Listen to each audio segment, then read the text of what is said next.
ખબર ગુજરાતમાં દેવભૂમિ દ્વારકાથી સમાચાર મળ્યા છે કે જિલ્લાના ભાણવડ તાલુકાના ભરતપુર અને મોખાણા ગામના અંદાજે 50 જેટલા ખેડૂતો પ્રાંત કચેરી ખાતે પહોંચ્યા હતા। પોરબંદરથી શીતલા કાલાવડ નેશનલ હાઈવેના જમીન સંપાદન મુદ્દે ખેડૂતોમાં ભારે આક્રોશ જોવા મળ્યો હતો અને ખેડૂતોનો આક્ષેપ છે કે વર્ષ 2014માં ભૂલ ભરેલી જમીન માપણીના આધારે સંપાદન કરવામાં આવ્યું છે, જેના કારણે 45 જેટલા ખેડૂતોની જમીન અસરગ્રસ્ત બની છે। ખેડૂતો દ્વારા સંપાદિત જમીનમાંથી ખોટો સર્વે નંબર જે છે એની નોંધ હટાવી દેવા, જમીન યોગ્ય જગ્યાએ યથાવત રાખવા અને યોગ્ય વળતર આપવાની માંગ સાથે 12 જેટલા મુદ્દાઓનું આવેદન રજૂ કરાયું હતું। માંગો સંતોષવામાં નહીં આવે તો ગાંધી ચિંધ્યા માર્ગે આંદોલન કરવાની ચીમકી પણ ખેડૂતો દ્વારા આપવામાં આવી છે।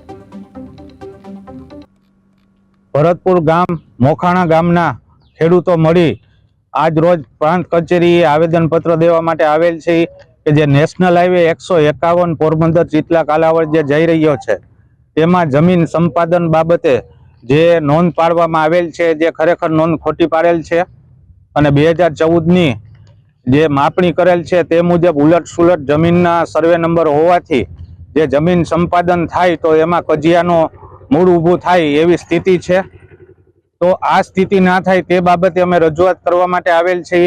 તો જે પ્રમોલ્ગેશનમાં જે ભૂલ ભરેલી છે તે પહેલા તો ભૂલ સુધારી લઈએ અને આજ રોજ આવેલા ખેડૂત